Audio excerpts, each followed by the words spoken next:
Hi, this is Bruce, and welcome to my tutorial on the Majestic 8 Q400 Heads-Up Guidance System, HGS.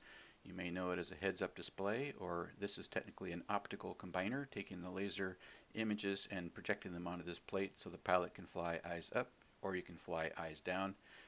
In either case, it works well. You just have to get used to the appearances because obviously these aren't identical, and sometimes it's a little daunting to figure out what's going on here or really appreciate all the different nuances that it provides. To get this to come down, you can either click that arm there like so, or there's this little handle here, just left click that, down it rolls. You can increase or decrease the brightness there. So I'm going to leave it at 100% in terms of our video today so that we can all benefit from that. And just to run through what the imagery is so far, we got heading hold, this is our bank angle, this little trapezoid with the triangle at the top tells us if we're in trim or not, and basically it's the rudder trim, and I'm going to just go 4 right clicks to the right just to get it started because that's generally close to what I find I need when I take off. This is my speed tape over here, V1, VR, V2. The 152 with the dark triangle is my climb out speed, which is 20 over the V2. What you'll see when I take off is there'll be a little bar here that says that I've accelerated beyond the target, which is V2, and I can never keep it at V2, and I've seen elsewhere you just run it 20 over. So that little bar will rise as I exceed the 132, seeking 152 knots, and if I drop below 132, that bar will go below the little gun sight here, and that gun sight, by the way, is just where the nose of the aircraft is pointed. So it's just short of 120 at the moment. This chevron to the left of the gun sight is similar to an arrow that goes up or down over here on the speed strip, showing you your speed estimation where you'll be. This is just really generalized. If you're accelerating, it'll go up. If you're decelerating, even hitting on the brakes, it goes down. If you're in the middle, it just means you're going to probably maintain that airspeed, and it seems like that's exactly how it operates. Decision height, ground speed, it says VOR1 with a heading of 210. There's no nautical miles listed yet, and no climb or descent rates. If everything to the left of the decimal is the thousands, to the right is the hundreds, so 1.5 would be 1,500. Here's my barometric pressure. Here's the altitude that I'm at. There's my target altitude with alt cell, and a vertical speed of 2200 is pre-selected. So how did we get there, and what do we need to do to make this thing work? Well, there are several features that must be involved, and I'm going to just jump right down here to the HGS portion. First of all, your epheses need to be on norm, and then we're going to look here. And you've got 3 options to start with. You've got the primary, PRI, and then the IMC is the Instrument Meteorological Conditions, which means that it requires IFR flight. You can fly IFR in a VFR condition, right? So this is a strictly meteorological determination and not just flying IFR. So that's that. And then you can also choose the visual meteorological conditions with the same features applied as you would a VFR flight. So standby switches between those two, and if you press the mode button, it flip-flops. I'm going to leave it in the PRI mode. The runway length, now you click on runway, and the little arrow with the LN, it wants to know, okay, what length do you want to enter? In this case, it's 11,002. When you hit that 5th digit, it automatically enters it. If you have 4 digits, like 9,800, then you're going to have to press enter. And then you'll need to get the elevation going, so just keep pressing through the runway button until it says EL with an arrow, and in this case, I'm at 2385. So I'm going to go ahead and enter those like so, and then I'm going to press through this until those arrows are gone, and now it's all set to go with my added information. The GS is glide slope, -3 degrees. It's not so important on the takeoff as it would be on the landing at SeaTac, where I'm going to be landing theoretically at 1/6 left, and when I get close, I'll be changing the runway length and the altitude for 1/6 left at SeaTac.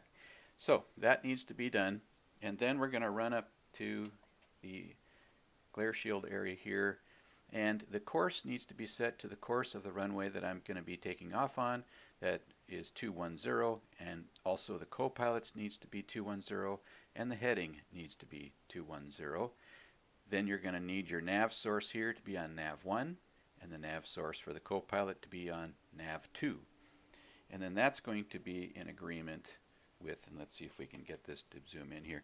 I've got VOR1 here for the pilot, VOR2 for the co-pilot, VOR1 here, and VOR2. So these are all in sync. and then I'm going to want to put the tuning in there for the nav, and it's 1111. So enter, and then on nav 2, 1111, enter, and then you'll want to tune the same thing over here, 1111 and 1111. Redundant, right? But that's the whole point of the idea. The co-pilot and the pilot side must be in the same spot, and these must be set for the VORs. And then when we look up, we will see that we're still ready to go here. We're looking for a few more conditions to be met, and that would be, it says TO arm. And so what's missing? I don't know.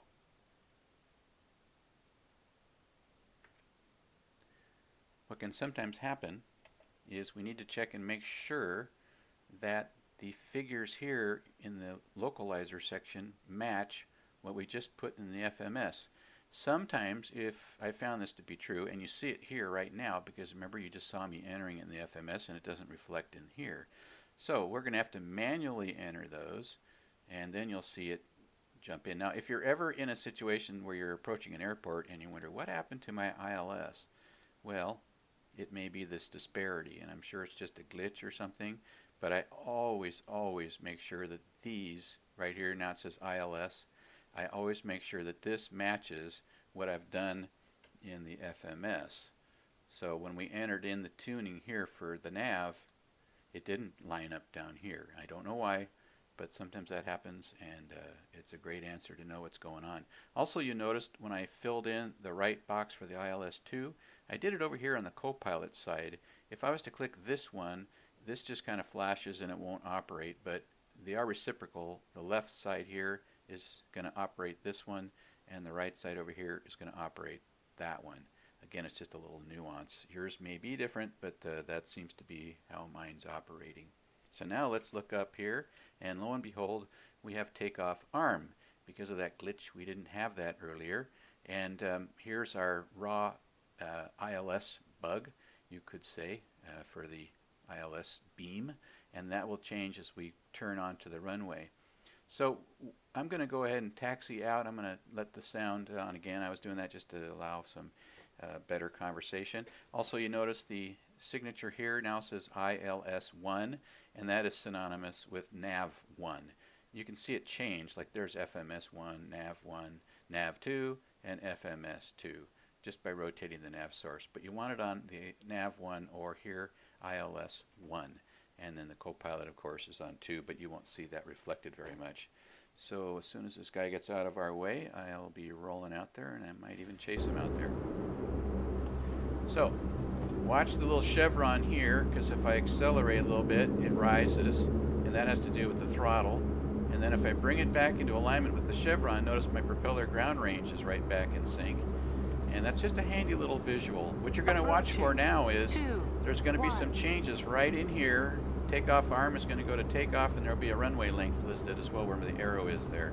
Just watch the changes, and it won't happen until I decide to line up. And I got to line it up right.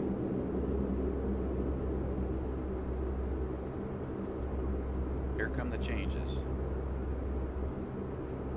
What I'm aiming for is I wanted to get this course bug, this little tree-like figure right here, right underneath and in line with the runway center, and there's 210, which is entered here in the course. If you've entered the wrong course, the course bug's going to be off kilter, and you'll end up flying off the runway into the grass and who knows how many buildings. Obviously, if the weather's terrible and you can't see the markings.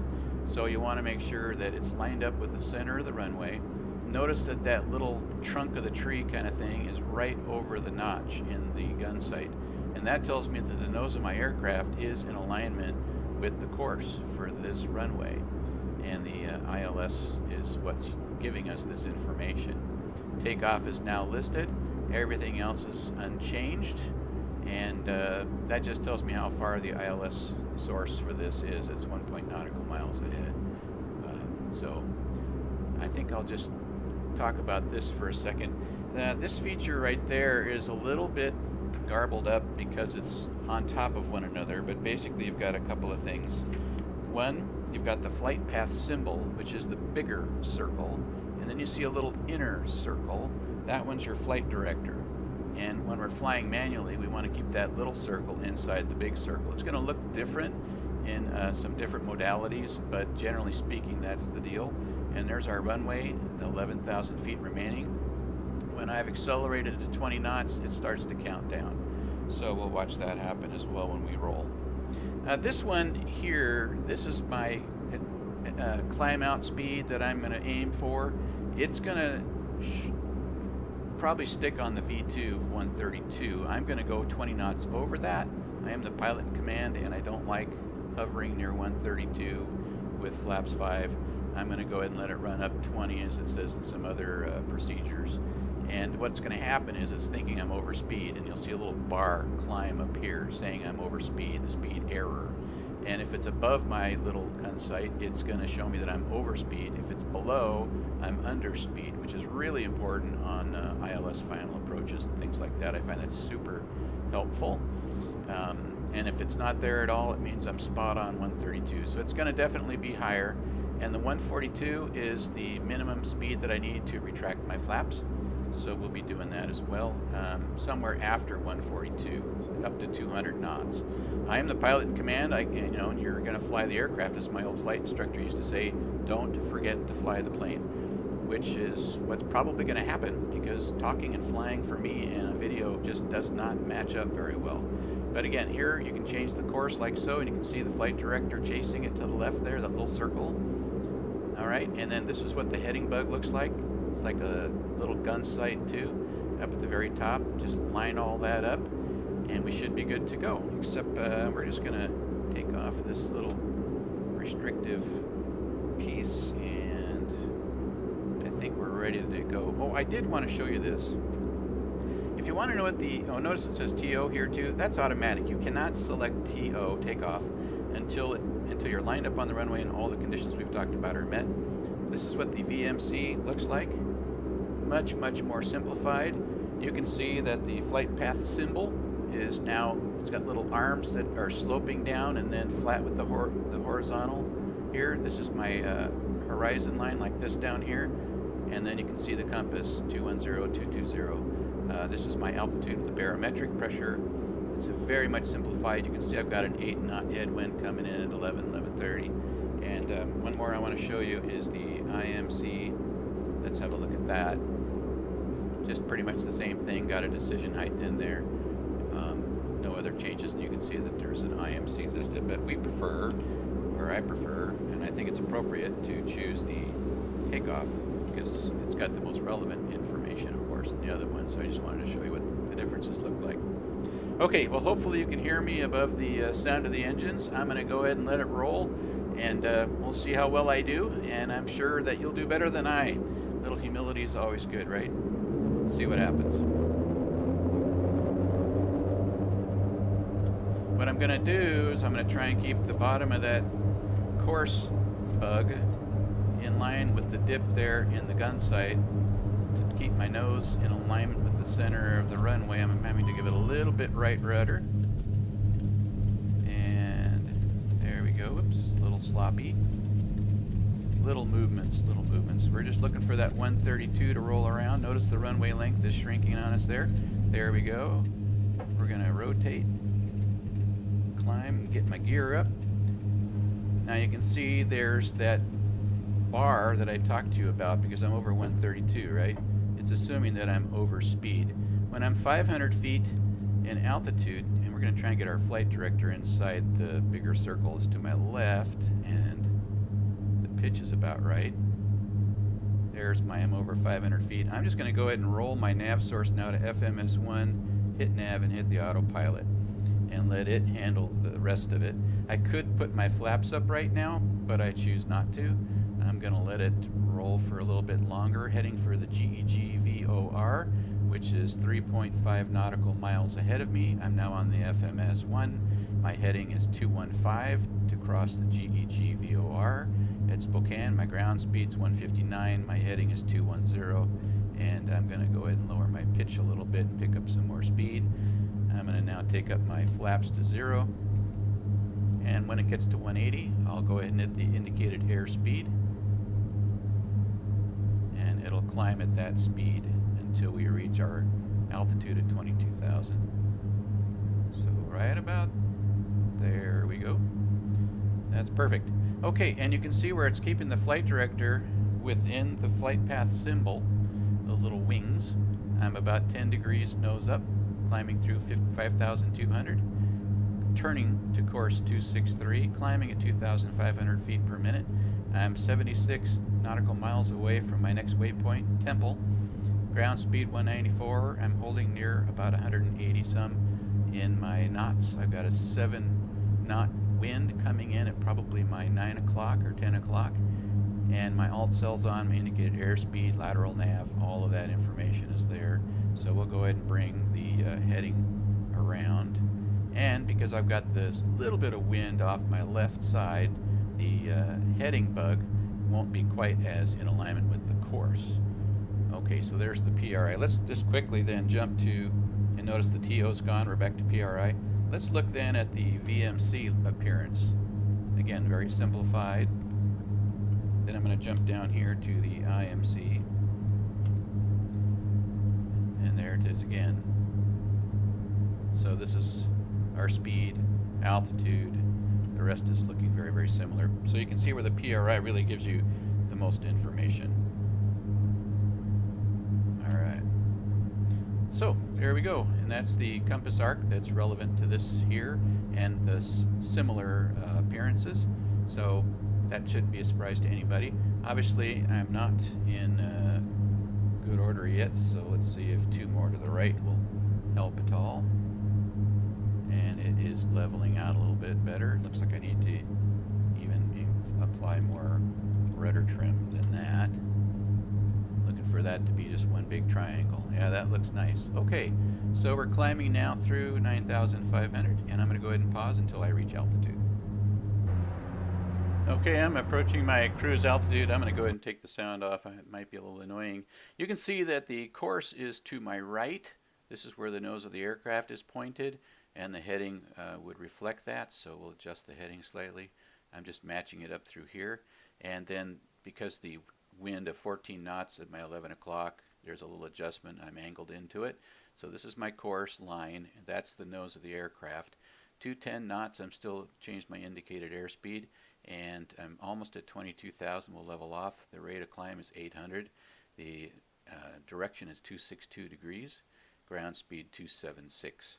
So we're just moving right along. I thought I would mention that that little bar there that shows you the speed errors I find is really more useful on ILS approaches, and it will not reappear once I'm 40 knots past the 132. So when I get to 172, this goes away, this whole feature, and it will not reappear until I decide to drop my gear, and then it will reappear appropriately based on my approach speed, which I will enter in there.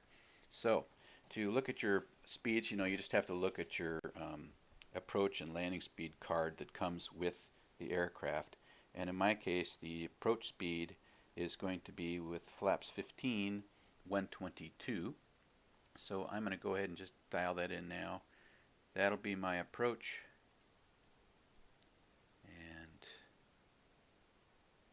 And then the next one will be my go around, but I'm going to make sure I get the order correct, because there's the dark one is the go around speed. Okay, so that was my mistake. I have to always check my paperwork to make sure I keep track of it. Too many things to remember. 122 then will be my approach. So the dark triangle is the go around speed, and the open triangle is 122 for approach, and that's for flaps 15 and the weight of the aircraft that's expected to be there when I get to that point. So I'm going to go ahead and just hit cruise here, take that off, jump up for a second. We got some ice and things going on. Okay, good. We're going to level off now in our flight, and we're doing well. We're still 37 out from Temple, so it's been a good climb, and our aircraft is performing well. I'm going to go ahead and just put it on pause again and come right back. Okay, we're doing well here. We want to go ahead and run over here now and enter the same data that we had for the other side. So the open one was 111 for the go-around speed, or the dark one rather. So we'll do that. And then the approach is going to be 122 knots. 15 degrees of flaps, and the weights are appropriate. So we're there, and let's see, let's get rid of these two. There we go. Alright, I think we're in good shape. The thing we're going to do now, when we've got the time to do it and things are in good order, is we're going to go ahead then and enter in the new information for the runway at SeaTac, which is 11,900. So 11,900, there it goes. Now it jumps right to the elevation because I did have that 5-figure piece to enter in. It's only 433, oops, got to hit it until the green light's on.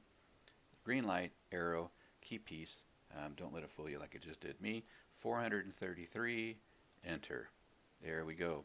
And then just click through it until the arrows are gone. Now it's all nicely entered. I've checked the paperwork. It is a 3-degree down slope for the glide slope. This is an important feature because up here you'll see now with those new figures applied for the landing, you see where we've got our glide slope feature. So the arms here, this little flat part that's sitting on the artificial horizon, when it sits on this, I'm descending 3 degrees. If I don't have any like lighting like PAPI or VASI or something, that can be a substitute to help you generalize how to approach and angle your landing. It can also be useful if the glide slope is out or there's only a VOR or something like that and you want to substitute this in. So that's a nice visual that's in there, and you can see don't exceed speed here. There's nothing else to note. I'm just going to go ahead and put it on pause.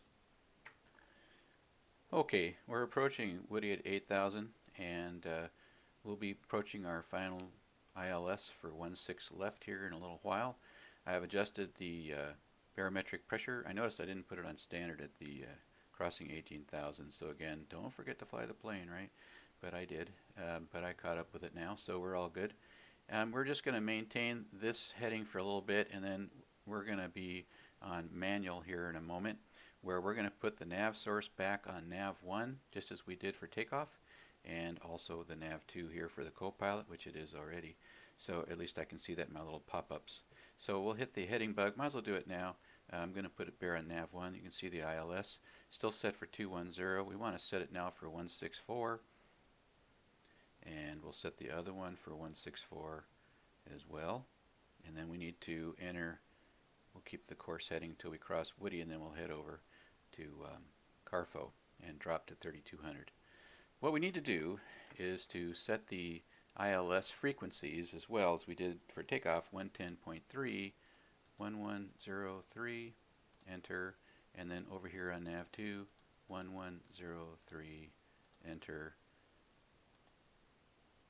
103, and 1103.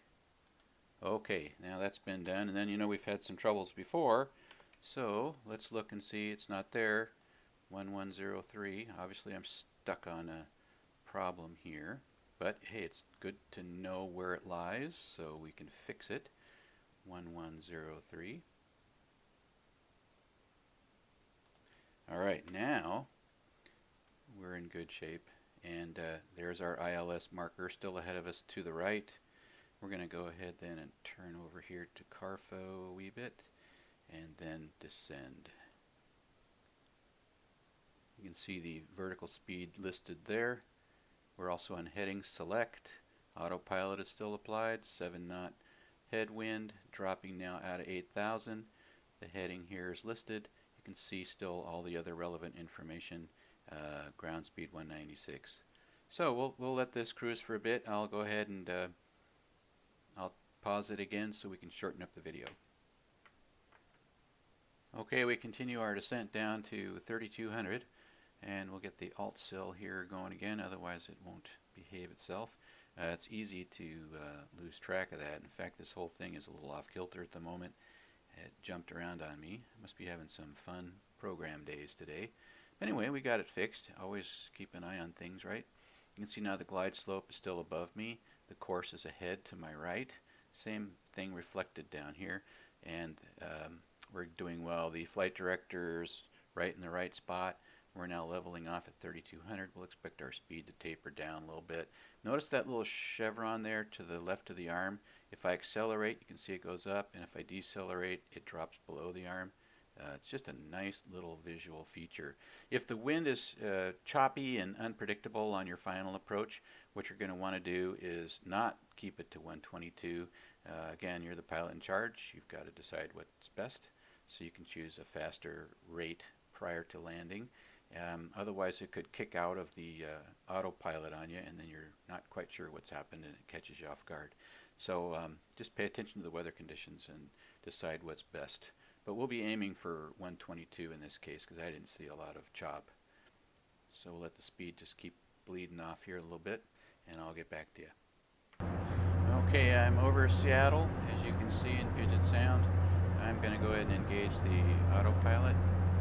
And you notice it says the AII. This is for the Cat 3 armed. That's an automatic feature. If you were to look down here now on the HGS, you'll see still this, and then you'll see the AII right there.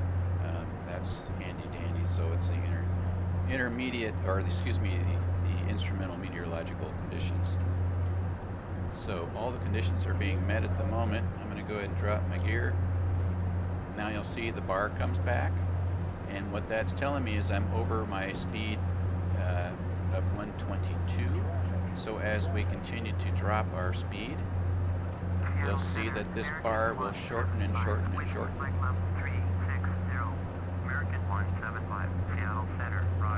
And by the way, that little vertical piece right here, that's telling us that that's our ILS aim. See, it's lined up with 1/6 left, so we'll keep an eye on that. There's our speed now. It's changed the look to an IMC condition. Cat 3 rollout is armed, so we will continue to descend. When we get down to 1,000 feet, we'll want to take it off the autopilot and fly it in manually. It's not meant to be flown autopilot all the way in. Ground speed, ILS 1, nav source is nav 1. See our descent rate, see our heading for the course, and our heading bug and such should be on that same course. So we'll switch that now down to 164. There we go. So you can see that's all lining up rather nicely. I'm a little bit below my target. Never forget to fly the plane. There's the radar altitude. So when this gets to 1,000, I'll know to take off the autopilot. Just watching my speed now. The bar is nice. There's the numbers. I like that little indicator there. It's pretty handy. Alright.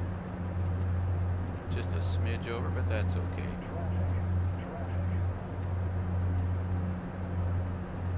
I'll pause just for a second. Okay, just to bring it back in, we're 1,000 feet over, so we're going to go ahead and take it off the autopilot. And you'll notice that the 3-degree glide slope right here is right at the threshold. It's really a handy feature. And then this vertical line here is the ILS line. So we're going to go ahead and bring it in. We're just a little low from the VASI. White on red. That's what I want. If I get red on red, I'm dead. White on white, I'm high as a kite. 500. So I'm on flying it here, watching my little wing arm there. There will be a plus in this center figure where the flight director is eventually, and that's telling me to retard and watch my speed. There's the edges of the runway to give me that final glimpse in case the weather's really dim. So I'll back a little bit. I'm going to watch this now. This is the harder part, is flaring. So we'll pull back our power just a little bit. 50. 30. And you'll see a plus in there eventually. That was a hard landing. Sorry about that, guys. The little plus in there, and you see the idle listed just for a second. That was telling me to idle my engines back, but I went in and just hit the thrust reversers.